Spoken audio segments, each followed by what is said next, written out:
ഇരുന്നപ്പോഴേ മൂക്കിലടിച്ചു. ചില പ്രത്യേക കറികളുടെ മണം. ആഹാ, അവിയലിന്റെ മണം. ഇപ്പോഴേ ഊണ് കഴിച്ചേക്കല്ലേ? കുറച്ചുകൂടെ ഒന്ന് വെയിറ്റ് ചെയ്യ. കറികളെല്ലാം ആയിട്ടില്ല. പുളിശ്ശേരി, പപ്പടം. ആഹാ, അപ്പൊ ഇത് സദ്യയാണോ? ആ, സദ്യ പോലെ. സദ്യ ആവുമ്പോ എന്തേലും ഒരു വിശേഷം ഉണ്ടാവുമല്ലോ. എന്താ നന്ദിനിയെടുത്തി? ഇന്ന് ഈ വീട്ടിലെ ഒരാളുടെ പിറന്നാളാ. പിറന്നാളോ? ആരുടെ?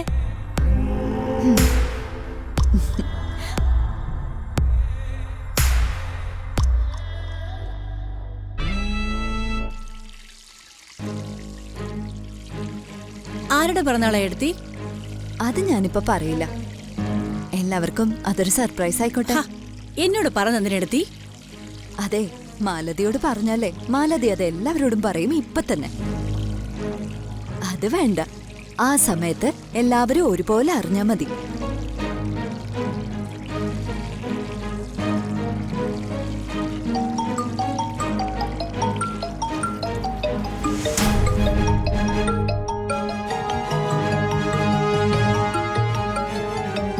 മീനാക്ഷിയാണല്ലോ.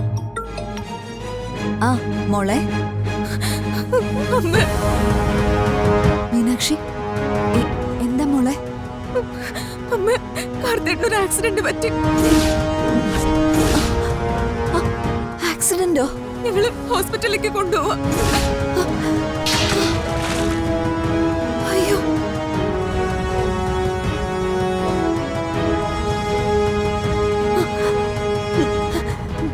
മോളെ എന്താ ആക്സിഡന്റാ? ഏത് ഹോസ്പിറ്റലിലേക്കാ? അതെ അമ്മേ, ഇവിടെ. മോളെ, മോളെ മീനാക്ഷി. അയ്യോ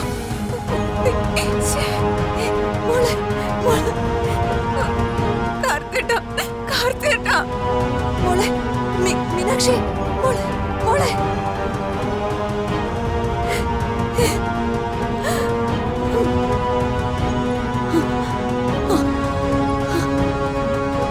ആഹാ, പൊട്ടിയല്ല ബോംബ്. പണി കിട്ടിയത് കാർത്തിക്കിനാണെന്ന് തോന്നുന്നു. നോക്കാം.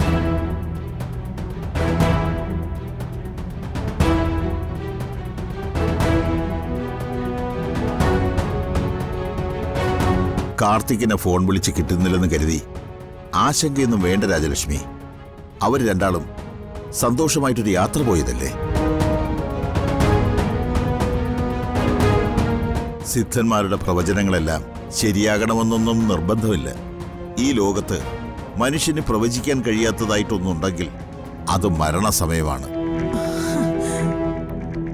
ഓരോരുത്തർക്കും അവരവരുടെ മരണസമയം മുൻകൂട്ടി അറിയാൻ കഴിഞ്ഞിരുന്നുവെങ്കിൽ ലോകഗതി തന്നെ മാറിയേനെ. പിന്നെ വിധി നിശ്ചയിച്ചതൊന്നും നമ്മളെ കൊണ്ട് മാറ്റാനും പറ്റില്ല. ഇത് വിധി നിശ്ചയിച്ചതല്ലല്ലോ കൈമലേട്ടാ, നമ്മളായിട്ട് വരുത്തി വെച്ചതല്ലേ.